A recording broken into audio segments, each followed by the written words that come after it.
All right, guys, today I'm bringing back on a familiar face some of you guys may recognize, and his name is Ethan. He went through my entire 10-hour free AI agency course just a few months ago at the start of this year and was on my channel a couple months ago for closing 3 clients and making $7,500 with his AI agency just with my free content. And he's got some pretty cool updates to share because now in this video, fast forward 2 months, we're at 14 clients. We've done over $40,000 in revenue. We went through really the entire basics. I would tell them to first go broad, target the entire United States rather than a specific place. And me auditing his entire agency process to give him the correct guidance and direction. Some of the best advice I've ever gotten was from you and just telling me to keep it lean and have one offer, one landing page, don't overcomplicate everything. And that really just took us to the next level. So I think you guys are going to learn a ton from this video, especially if you're going through my content on my channel or just trying to learn from me because he was in your guys' situation probably at one point as well. So that being said, guys, I hope you guys enjoyed this video and let's jump into it. All right, guys, today we got Ethan back on the channel. He was on just like a month ago or so, and you had I think 3 clients. You just got paid like $7.5 grand, and today you've made, I believe, around $40,000 since we last spoke. And was it 2 months ago, a month and a half ago? Yeah, just about 2 months ago. Cool. And you hit, was it 22,000 last month? Yep, 22,000 last month. So the last time we talked, I only had 3 clients. I think we were at $7,500. And fast forward 2 months, we're at 14 clients. We've done over $40,000 in revenue. And a lot has changed since then. So we'll talk about it. We'll go through it. Yeah, absolutely. So there's a bunch of learnings I'm sure you've gotten since you've been scaling. And the cool part about Ethan, for those that remember the last conversation we had, is I found you through just straight LinkedIn content. You've been kind of documenting your journey on LinkedIn and kind of just talking about how you've been growing the agency, your AI agency with a lot of my free content. For context, Ethan has not paid me $1. He's literally just used all the free information on my channel and then also been in my school community for my active GoHighLevel affiliates, and you've hit some pretty crazy numbers. So I kind of want to spend the first half of this call going through the recap since last, because obviously you've grown tremendously. You did almost 25K last month. And then I want to spend the second half of this call as a full audit. Okay, so I think it'll be super kind of valuable to anyone watching because you can kind of hear what's going wrong with Ethan's business, how I would approach it and how I would fix it. And I'm going to kind of just do a whole audit because I think that'd be pretty insightful. So do you want to give, I guess, the quick rundown, Ethan, since we last spoke? I mean, just maybe give the rundown for anyone that's never seen you before, what niche you're in.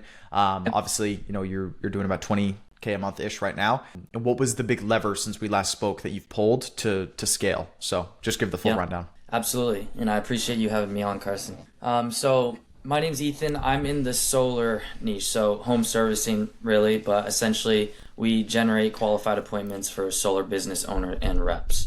So we don't just do lead generation. We find really any marketing agency can generate leads. We deliver actual pre-qualified homeowner appointments directly to their calendar. So it's kind of a mix of lead generation and appointment setting in one.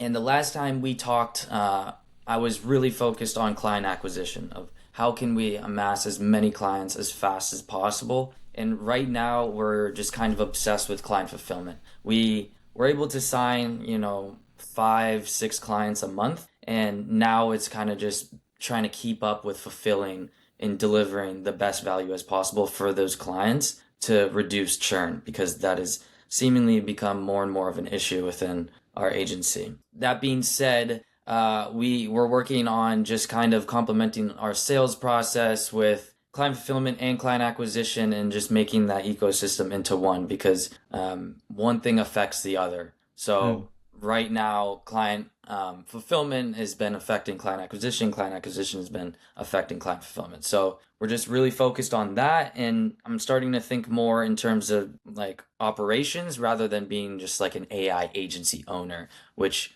was, I think, where I was at last time we spoke. I was trying to sell AI, and really what it comes down to is just getting businesses results, at the end of the day. Is what I've learned. So that's kind of where we're at right now. Cool. And when we last spoke, I remember, didn't you have you had 6 offers or something you were trying to pitch at the same time? And I told you on call, I don't know if it was on the actual video we recorded or not, but I'm like, dude, you're going to cut 5 of these and you're going to keep 1. And I think right after you did that, obviously, your growth was exponential. Because I believe on average, you were only doing maybe 3, 4, 5K a month or something like that. Maybe just in that area, 3K a month. When we last spoke, obviously you've almost 10x'd it now. So since we last spoke, you've narrowed down your offer to one key thing, and I assume that's just the ads for lead generation for solar companies, and then you're doing like AI caller, appointment setting, that type of stuff as well, right? Yes. So a lot has changed since then, but to your point, some of the best advice I've ever gotten was from you and just telling me to keep it lean and have one offer, one landing page, don't overcomplicate everything. And that really just took us to the next level because I was trying to do different offers, A/B test different landing pages, and it just got way too messy. No good. And it's kind of crazy. Like the simpler you have it has just been better for us and with everything within the business. So our first way we handled client fulfillment was offering meta ads. Within the solar niche, it's really heavily cold calling. So we did kind of pivot our client fulfillment to cold calling, which really helped us cut down costs and actually increase appointment quality. So that's what we've been doing now. But essentially, yes, we're just getting them more booked appointments via advertising, whether it's cold calling. Okay, so let's clean this up. So for your own agency, you're running ads to get calls in your calendar, correct? With solar business owners, you're running daily meta ads. So for your clients, are you doing a mix of ads and the cold calling, or are you just doing one or the other? We're just doing cold calling for client fulfillment, and then our client acquisition channel is running meta ads. Yeah. Okay, so meta ads for your acquisition to get more clients has been the big thing, I think, since we last spoke. Because obviously, to go from wherever you were to now, if you've 10x pretty much your business to an extent, like you've probably done a lot of client acquisition and done things right there. So let's talk about that for a second. So what have you done on the paid ads side of things? Like how much are you charging on average? Our lowest package is $2,500. Our highest package is $7,500. Our average is about $3K purchase value. Okay, got you. So since we last spoke, since your price point is that, what's the change been in the ads side of things? Like your cost per, you want to kind of break down some of the metrics on like how much you're spending a day, what's your cost per call throughout these, past whatever 2 months? Yeah, absolutely. So we're spending $50 a day on ads. Our cost per lead is around $19, but 50%, 60% show up rates. So it's about $33 per appointment that we're seeing, which has slowed down now. But for the past 2 months, that was what we were seeing. So we were booking anywhere between 3 to 5 appointments per day. Just with that, we were running 5 video ads for the $50 a day. And really, we just have a very simple offer. And we do pay per appointment, which I think is very attractive to the solar business owners and reps. So essentially, our offer is just that we'll generate them booked appointments within a certain time frame, and they only pay after we deliver it to their calendar. And really, that's just as simple as it is. So your cost per call is about $30? Yeah, it's probably around 40 now. But yeah, the past few months, yes. That's crazy. That's super cheap. Like, I mean, I've talked about my cost per call in my agency, but it's about 130, 120, So obviously I'm in a different niche, but... Yeah, and a big reason for that is because we had a couple ads go viral, and we were testing out some tricks with that and having people kind of comment under our ads, which I think also pushed in the algorithm. So we had success with a few ads that kind of went viral that really contributed to our booking rates, which isn't... Okay. We'll break down kind of how you did that because I think people want to hear how you did that. But when it comes to your offer side of things, you're saying on the ad it's pay per appointment or pay per whatever. Are you now charging up front when people jump on the sales call and it's like, hey, it's $5,000 and then everything after that's pay per appointment? Or is it, hey, after we get X amount of appointments, then you pay what amount? Yeah, so we're charging $1,000 up front to cover all the labor costs, overhead, to kind of get their campaign off the ground and running. And then after that, we're charging pay per appointment billed bi-weekly. Okay, gotcha. And then you're saying on average you're making anywhere from $2,500 to $7.5K per client. Correct. Gotcha. And that includes the cost per appointment that you're charging them. Right. Okay, understood. Yeah, see, this is kind of unique. Like, I don't think most people do it like that. So it's probably insightful because I know exactly why you're doing it though. Because number one, it's really easy to get people on the calendar. Your cost per call is super cheap. It's super easy to close people, right? That's very easy once you're running an offer like that. It's not much up front. And then also it's kind of like a pay on results basis, which is really good as well. So let's talk about the ads you're making. So you said you're doing 5 video ads and some of them went viral. Do you want to explain like how you did that? Because I'm sure that's probably interesting to a lot of people. Yeah, absolutely. So we kind of became obsessed with like reverse engineering. So like you can go to Meta Ads Library, look up all your competitors and just see what they're doing, and then that will automatically make your algorithm just your offer over and over and over from other people. So we were really studying what is working, what business owners were looking for, and every ad kind of came down to the same thing. It's, we'll book you X amount of appointments in X amount of days. Exclusive leads, no shared leads, blah, blah, blah. We wanted to take a different approach where we were more raw and realistic. So we use HeyGen for our AI ads, and essentially we try to make our ads very relatable and TikTok-like. So a lot of UGC content where it could be a selfie video, UGC, kind of just talking directly to that business owner, being as raw and real as possible, rather than like a more formal talking head type of ad that you see on a daily basis. So I think that contributed to our success, but as well as just making the scripts unique. Because obviously, in your ad, you want the offer, the value you bring them, and then like your promise to them, their guarantee. We don't really discuss that because we want to discuss that on call. So our ad kind of has more to do on the back end rather than the front end side of things when it comes to our script. So like kind of just talking about our systems rather than results. And then on the call, we focus on results, if that makes sense. No. Yeah, no, that makes sense. It's actually funny you say that because I'm literally like, we have some ads that we've made in our agency very similar to what you just said. I'm going to be posting them either today or tomorrow in the school community for everyone. So I'm sure it'll be super similar for everyone that uses GoHighLevel and stuff. So that's super cool there. Now, if you had some advice to give to like someone who's just starting to run ads, because I talk with people all day long on my calls that I host every Friday for like everyone inside the group. It's like everyone's asking like, oh, I'm just about to start ads. Like, what do I do? Or like, what should I be wary of before? Obviously, I've given a bunch of advice to you. I've given a bunch of advice to everyone. But like, what would you say are the big pieces of advice that maybe you've learned from me and also you've learned yourself when it comes to starting to run ads in your agency to acquire clients rather than cold calling or cold DMing or any of that crap, which honestly does take a very long time when ads could be very overnight. Absolutely. I would tell them to first go broad, so target the entire United States rather than a specific place until you're at a way higher level in your agency. Yep. Just run a very simple CBO campaign. Do not try to overcomplicate things. Just keep it as simple as possible. And really, just look at your competitors. Like, see what's already working and just adapt, learn from that. I just really wouldn't overcomplicate anything. As soon as you told me that and I applied it to the rest of my agency, everything started working. So for those that don't know, you can go up to Google, whatever, and look up Facebook Ads Library, and you can look up all of your competitors that are running similar offers to your similar niche and industry that you're targeting and find what's working well. And the way you do this, and maybe when we get to the audit section of this video, we'll actually I'll pull up my screen or you can pull up your screen and we can actually live demonstrate some of this stuff. But the big thing is you want to go find competitors that have similar offer, similar niche, similar everything. Go to their profile and see the ads they've had live for the longest amount of time. Because if they've been live for over a month or 2 months, 3 months, the chances are if they're continuing to put money in it and it's active, it's probably making them more money in return, meaning it's a winner.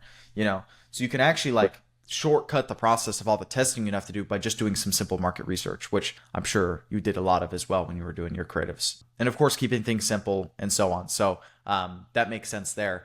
Now, any other big levers you pulled? Let's maybe talk about the offer for a second, because this is super unique. Like, you are offering appointment setting, but essentially through cold calling. Do we want to talk about how you're getting these leads? Do we want to talk about how you're building your team around it, maybe your fulfillment? And I'm sure this will tie into kind of the audit section where I really start giving you advice on your current scenario, just because I think it's helpful for people to listen at regardless of what stage you're at. So talk about that new offer kind of you have, because it's a little bit unique. Yeah, absolutely. And to be honest, there's not many people in the solar space doing kind of the call center client fulfillment method that we are. So I'll get more into that. But client fulfillment has definitely been one of the hardest things that we've had to tackle in this space. And it's not like just running ads for roofing clients. The solar industry is very different because there's a lot of hoops and hurdles you have to go through just to qualify to even be able to get solar on your house. So the way we do it now is I hired a call center team. So we have about 20 agents that we outsource. And what we do is we buy data across the United States, just like real estate data, essentially. And we send out automated voice blasts. So what that looks like is our dialers are dialing around 100,000 calls automatically per day. And then we have an automated voicemail that goes out. Hey, Carson, see you in this neighborhood. We're offering a new solar program. You might qualify. Press 1. As soon as you do, you get transferred to our agents. We pitch you, qualify you, and then deliver that lead directly onto our client's calendar. So it's a little confusing, but essentially at the end of the day, it really is just warm inbound calls that our team is taking, qualifying, and delivering them to our client. I know someone that does that in the insurance niche, and he has an AI caller that's set up for every person that replies with like a positive message. The AI voice caller calls them up and converts like crazy. How are you guys, and I assume everything you guys are doing completely compliant. How are you guys, do you want to share how you guys are getting the leads? Because I don't think it's from ads, right? Right. So we buy data on platforms here in the US that the real estate industry uses, and then we scrub them to make sure it's compliant. We make sure they're not on the DNC list, and basically just bring them through a couple different programs that we use to scrub the data, make sure it's clean and compliant. But it's very straightforward. We just use databases. Okay. Interesting. Super interesting. And then I mean, that's kind of it as far as your offer side of things, unless there's any other big changes you've made since we last spoke, and then we can kind of head directly into like, I guess your current scenario now, we could talk about that. But is there anything else notable you would add that you did since we last spoke on the channel? No, not necessarily. It's really just been focused on delivering value for our clients. We kind of got sales and the client acquisition side figured out pretty fast, and now it's just trying to figure out how to deliver, the best results possible for our clients. Besides that, nothing has really changed, just scaling that and scaling what's been working. Okay, cool. Sounds good. All right, well, let's head into kind of your current scenario now. Obviously, you've blown up a bit. You're working on fulfillment right now. Give me the rundown of how things are going on the ads side of things, and then we'll also talk about the fulfillment. But let's start with the acquisition. So with your acquisition source, you're running ads at $50 a day, correct? Cost per call has gone up to about $40, so it's increased about 33-ish% or in that range, right? Mm-hmm. Okay. Yep. And that's just within the past week, past month? Yeah, within the past 2 weeks. So we went from booking 3 to 5 meetings per day to only around 1. It probably has to do with some of the tweaks that I changed to the campaign and who we target, and maybe just the climate of Meta along with ads and offer. I've noticed that, you have to swap out your ads fairly often, maybe like once every 2 weeks, at least for us, maybe even faster sometimes. So just making sure that we have new ads, but we've definitely been struggling on booking as many calls as we'd want to.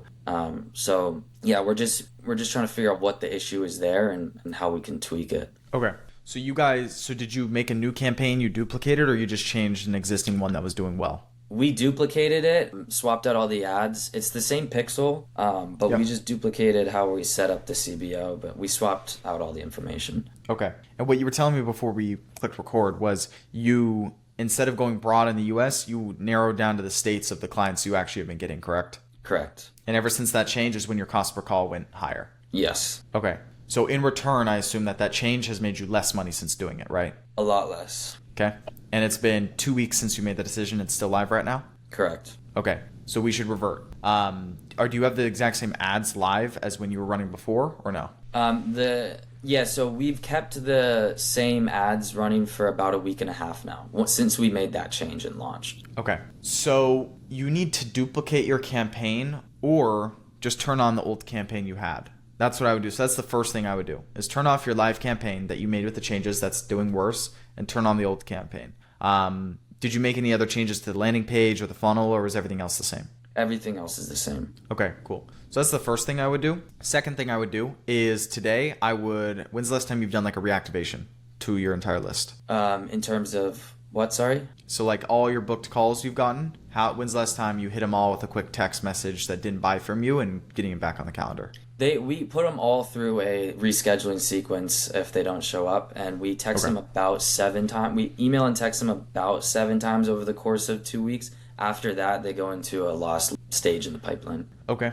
Yeah, so it doesn't hurt to hit them all back up. Yeah, I think that's something you could do pretty easily. And then turn on the old campaign. how have the sales call metrics been looking? So like out of what's your guys' close rate? I mean, I guess you already told me your AOV, but it sounds like it's around like 3 to 5K in that range. What's your sales call data looking like? Yeah, our close rate is around 30% for our pay per appointment.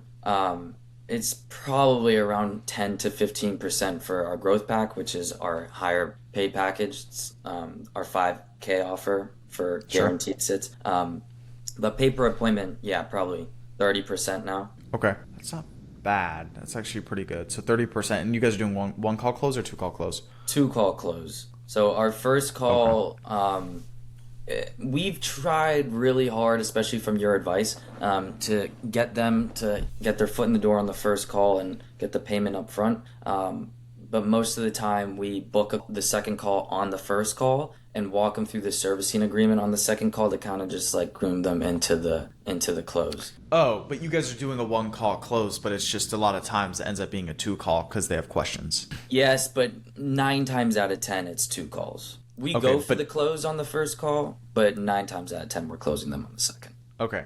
Probably a better question I should ask is on the first call you're doing discovery and you're doing pitch. You're doing correct. Both. Okay. Yep. So that is technically like a one call close format, but you got follow-ups. So you're saying 30% of people you have on that first call end up closing. Correct. Okay. So your cost per acquisition seems super cheap.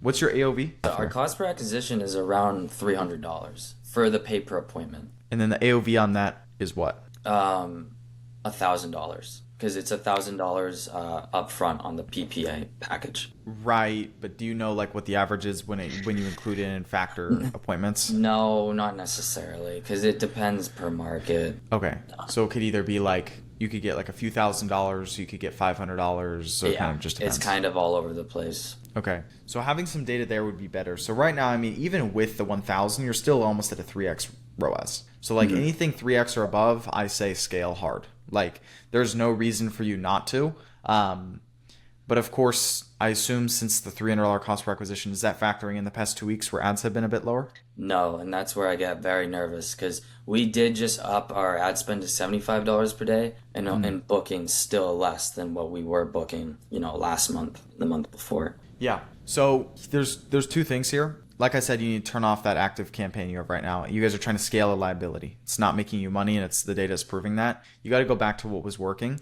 And I wouldn't even touch spend there. If it was really sitting at like a really good ROAS and you made a bunch of money with this, then I would not be, how do I put this? I would not be messing with it in the sense of trying to scale that horizontal, like just super fast. What I would be doing is I would be duplicating that exact same campaign, and you could run it there with a separate budget at like $25 a day, for example, and then you have the main foundational campaign at $50 a day. But it's the same thing. It's just different. Spend is different. The only reason I say that is because I've seen with a lot of our campaigns that I'm running right now, if I scale it past a certain amount, it hits it's like a fatigue, or it just like the costs just rise like crazy. But when I lower it back down to what the average daily budget was when it was crushing, it's back to regular price. So what you want to do, and that's called a foundational campaign. So you just want to duplicate those, and then you can set whatever budget you want on the other one. So create a second campaign if you're wanting to spend $75 a day. Keep the duplicate at $25 a day, and keep the original at $50 a day, and make no changes until those fatigue. You should just milk it. But when they do fatigue and you start to see the cost per call rise again, and you see it kind of crashing, you need to make similar ad variations. And do you have URL parameters on all your ads? I'm not sure, to be honest. Okay, get those set up. So in the school community, I'll send you right after this. For context, everyone that's watching, it's just for all my GoHighLevel affiliates, they get access to this big school community. And in there, I have a whole doc where you can just copy and paste the URL parameters that you put at the bottom of every single ad. And what that'll do is every time you get calls in high level, you can trace back the exact ad they came from. It's not just like, oh, it came back from this campaign that's live. Well, there's 10 ads in that campaign. We don't know which ad it came from. But my assumption is you do have that set up? Yeah. Okay, perfect, good. So what I want you to do is I want you to trace back all 14 of your clients, or however many you have, see which ad they came from, and check that ad, and check the offer, and check the messaging, check everything. And you're going to make a bunch more variations of that and try to make it 10% better. Try to make it 20% better. And if you can do that, that'll be your testing ads that are ready once the main ones fatigue. I know that was a lot, but does that make sense? Yeah, and are you seeing if you reactivate a past winning campaign, Because I hear a lot of different people speak on that. Like sometimes you're not supposed to do that. It doesn't work. You've seen the same or similar results reactivating old winning campaigns. Well, from my understanding, you turned off the campaign that was working because you thought it would work better if you just narrow it state by state. Am I correct? Yeah, it started to slow down a little bit, and then we turned it off and made a new campaign to target those specific states. Okay. When you say slow down, how is that, when it was slowing down, how does that compare to the current campaign you have live right now? Not as nearly as bad. I mean, we're still booking 2 to 3 calls per day. Now it's around 1, sometimes 0. Well, in 2 to 3 calls a day, you were really profitable, weren't you? Yeah. Okay. So even if the math does that, like you might have just had a really good sprint of an ad crushing for a month or two. Even if it dies down 10, 20%, you're still super in the green. You could technically you could still scale that, right? Yeah. So I wouldn't get too messed up with that math. But now if you turn on the old ads and they just tank, like they just do horrible, then that's where you throw in these new testing ads that you've taken from the winners where all your clients came from, and you try to make it a little bit better with the same offer, same messaging, same pitch, but just improve a few things in the hook or the body. That's when you sub in those ads. Does that make sense? Yep. Got it. Cool. So that's what I'd be doing on the acquisition side of things. I would cut what you have right now. It's putting you in the red. There's no point of running that. Right. Any questions around that? Does that all make sense? No, that makes sense to me. And just making variations of that winning ad to test after I reactivated the past campaign, correct? And when we say winning ad is not the ad that had the cheapest cost per call. Winning ad is the ad that got you the clients. That's why tracking is so important. Like there's been times where I have, I'm testing a bunch of different ads or ad sets, and one ad set has a cost per call of, let's say, super simple math, $50 per call. And then I have another ad set that's at $100 per call. So this one's technically twice as worse because it's so much more expensive. But I've seen all the clients have actually came from that more expensive one rather than the cheaper one. So which one's better? The one that was getting me a super cheap cost per call but made me no money, or the one that had double the cost per call but made me all the money? And that's why tracking is important. So like you want to really go back into your CRM, go into GoHighLevel and figure out where they came from. And then you're going to take that and, find those ads and make similar variations. Got it. That makes sense. Cool. Awesome. All right. Now on the fulfillment end, maybe give me a rundown of what you feel like is going well and what you feel like could be going better. Yeah, so what's going well is actually delivering quality appointments on behalf of our clients. What's going wrong is scaling.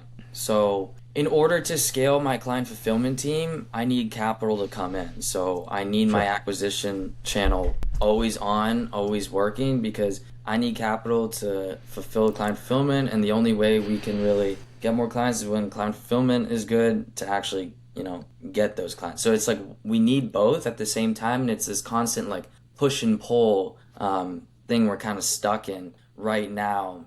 So I'm just trying to figure that out. And we actually are thinking about changing our mindset rather than trying to hire as many clients as possible, trying to scale that down and only focus on a few big whale clients we have. So like rather than having 100 clients at 2K is having like 5 clients at 20, 30, whatever per month is kind of what we want to do. And that way we can really focus on delivering and obsessing over like the best client fulfillment possible rather than having all these clients everywhere and not being able to scale properly. So that's crazy you say that, because I was on a call today and I was saying the exact same thing to the whole group because it's Friday, it's the call I host. I was telling all the guys the same thing, which is what I'm doing in my agency today is I'm trying to downscale how many clients I have and just focus on the whales and the good guys that I have rev share with, because I'll make way more money for less work doing that, Right. And a lot of people don't consider that, because as a beginner mindset, maybe even you have this right now, you'd have to tell me,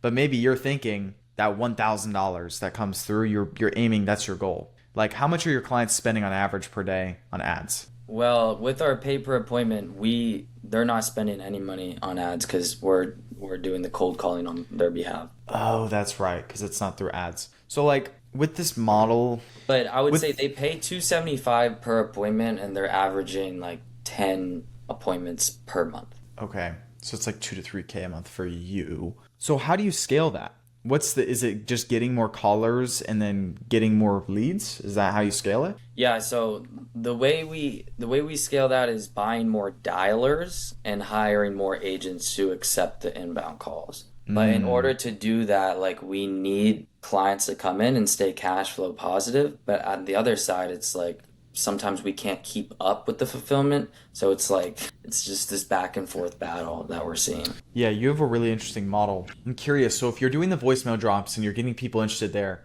why don't you have a high level automation set up to just use GoHighLevel's AI voice and convert people that way? Because it doesn't sound like you're getting like deposits or anything over the phone. You're just booking them into your client's calendar, right? Why wouldn't you just use an AI to do that? Like that's what I know a ton of people do, and that's crushing. Yeah, we were using retail to do it. Maybe we just didn't train it properly. But we just found that our human team worked better. But I'd love to revisit it. I mean, because that would completely cut our costs down like 90%, right? So Yeah, your margins would be crazy. yeah. Well, GoHighLevel partnered with retail. I don't know if you knew this, but GoHighLevel is partnered with retail, where now the GoHighLevel AI voice caller is literally Yep. just retail AI, but just plugged in. So that's what we have set up for a lot of our clients and a lot of other agency owners I know as well that are crushing. They just use that. So I would tell you, what is, I mean, I guess let me ask you a question. What is going to be focusing on whale clients going to do for you? Because it doesn't sound like it's going to increase how much they're paying you per appointment. It sounds like it's $275 regardless if they make $1 million a year or $10 million a year, right? So like, where is the leverage come into play where if you have a bigger client come to you, you're going to make more money necessarily? Because like for me, for example, if I have a much bigger whale client that comes to me, I will just have them spend more a day on ads. So instead of $100 a day, they're going to spend $1,000 or $2,000 a day on ads, and I get compensated on rev share. So that's like a genius perfect world for me. But for you, since you're not really doing ads, how were you scaling with whale clients compared to the normies? Yeah, so we want to do that not to scale clients, but to only focus on three clients we have rather than our clients that are scattered across the US. Because when we have hot markets like here in California, so we know on average what we can deliver. So we have a couple clients here that I'd only want to focus on because I know we can deliver them the best results, and then really only have to deal with them. So that way we could focus on like mastering client fulfillment rather than like just taking all the money in possible and then getting them, not the best results. I see what you're saying about scalability there, but I think at the stage that we're in right now, it's more so figuring out like the operational side of things before we go more broad, and start just taking in any client we can get, really. I don't think you should be doing that, but it also sounds to me a little bit like you guys have put less emphasis on your acquisition because you've been focusing on fulfillment, right? Correct. Okay. What's the issue with fulfillment again? Like maybe I'm missing it, but is it the callers you have? Is it the leads that you need to be buying, you don't have enough of? What is the problem? Problem is we're seeing a 50% to 60% rescheduling, and that's across the board with solar. So basically, in order to deliver 10 appointments for a client, we need to book them 20 because 50% are going to reschedule or no show or cancel. So in the solar industry, it's very hard to get the rep a qualified homeowner appointment because it revolves around so many things. They need a certain credit score, they need a certain roof type, they need a certain utility bill. So once you finally find that criteria, sometimes they no-show, reschedule. So it takes a while to get a really high-quality appointment for a client. In some markets, it's really hot. Some markets, it's really cold. So it's not like just turning on the meta lever and like delivering leads and appointments. It's a lot different in the solar industry. So we're just trying to find that happy medium of like being able to actually deliver quality appointments and then scale that. Which So it sounds like an issue with the reps. yeah, it's an issue with the reps in our qualification process for sure, but also I think just more volume as well. Like we need more volume to go out. Okay, well the only fixes there is better training for the reps and more leads to work with, right? Because then you have more volume and these people have more to call, or just more callers, more people to call. That's what I was talking about, the AI caller as well. Because imagine if the AI caller was doing this, and again, that's obviously what I push pretty heavily because it does work, but it just has to be set up proper. Like the amount of people that set up the AI callers wrong and they wonder why it doesn't work, like it's probably most people. But like when it's set up correctly, there's a reason. Like if I could tell you some of the big companies that I know have used these AI callers with my developer, and the amount of results they've got, it's crazy. It's ridiculous, and it's not for no reason. So like You're just going to face an issue of scalability there. So if I were you today, what I would be doing is, are the reps through, you said like a company you use, or is it like people you're finding? It's people we're finding and training, but we definitely need to do way more sales training, have a better process for that. Okay. In like under 10 seconds, what's the sales training you guys are doing right now? Is it like a weekly call? What is it? It's a weekly call on Sundays, yep. Okay. And we're basically going over the call recording and seeing what went wrong, what we can work on, etc. Yeah, that's not good. So sales reps need daily points of contact. So what I'd be doing is you should have what's called daily huddles. So this is something we even have in our agency for our sales reps on our team, which is daily huddles. At every single time, it's for 15 to 20 minutes, just going to recap the wins from the day before, the week before, and recap what's on the agenda for today, and then review any calls. Okay, so it's a pretty fast call, but it's just daily huddles that you're going to host Monday through Friday, and you're going to kind of recap everything you need to do, and all the training happens there. Because with one call a week, people get very demotivated by Wednesday. They're like, oh, it's been almost like a half a week since our last check-in call I had with Ethan, and now it's another 3 days. Like, I'm just going to kind of chill. I don't really want to call, right? And you have to set really heavy incentives. So like per appointment they get, you got to be paying them a good amount. Yeah. I don't know if it's hourly. I don't know if it's what it is, but like you got to be setting some sort of incentive or else they're never going to do anything. Yeah. So that's number one, set up daily huddles. And I know it sounds super annoying to do, but trust me, you're going to get way better results. And then you need to ramp up acquisition. Like you're not going to get rich to an extent just trying to do with what you can with the clients you have. You have to constantly be pushing for more because you're going to have a bunch of clients at a certain point, and that's going to give you more money and leverage to then go reinvest into better talent, go and reinvest into better recruiters, better sales training, having a sales manager. So you're not on these calls. You have a sales manager that does it. All these things are going to come into play and all correlate into results for your clients. Of course, running ads is the most scalable, in my opinion. But there's companies that you're saying right now that are doing what you do, and they make 9 figures a year. Insurance space, I think some service-based local businesses, solar's huge, obviously. Like door-to-door reps are huge in solar. Like all these things, they've all been done before. You just have to go about it correctly. Right now, I think you're thinking a little bit small, and I think you're putting in maybe 50% effort when you could be putting in 100. That's like, I know I'm kind of roasting you a little bit, but that's like the best thing I can tell you right now. Cause like, I feel like at your trajectory, you're going to get a point where you're just like, I don't want to keep acquiring clients because my fulfillment's not 100%. I'm not satisfied with it. And because you didn't solve both problems and you were trying to just do one at a time, you ended up crashing and you ended up sinking. I've seen a lot of people do that. Yeah. You have to put a full pressure apply on both. Okay. And you said you do have a business partner as well, right? Yes, one business partner. And do you guys split roles? Like, is one of you guys on acquisition, one of you guys is on back end? Yeah, he's on back end. I'm on all the front end stuff. Okay, so everything I just said to you, maybe relay this to him. Maybe in this video, sure. You should send it to him. So does that make sense though? Do all those things? Do you have any questions? Disagree? Anything? No, absolutely. My question is, so I completely understand. Like, we need cash flow in order to get better talent and to actually invest in the proper systems. But I think what we're struggling too is even when we have all these clients signed, we're so behind on fulfillment that they end up churning or refunding. So we're like stuck in that weird battle.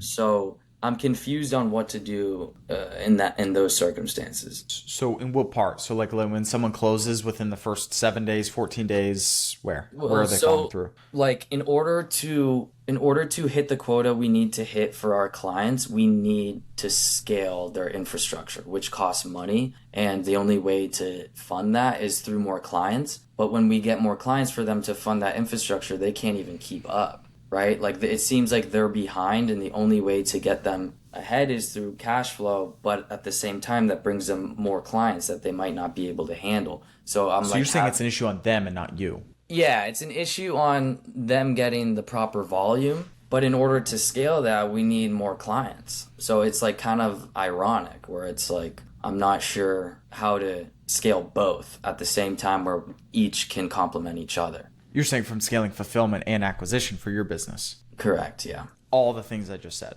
I mainly talked about the fulfillment side of things. If you're saying people are coming through and they're churning or refunding or whatever within the first like 7 days, 10 days because they have cold feet or they don't feel like they've been assisted well enough, that's easy. Okay, like I have a client fulfillment video that's in school, and I think it's also on my YouTube channel that I break down our entire fulfillment process. But for you, it's going to be important to really, it's like a conveyor belt system.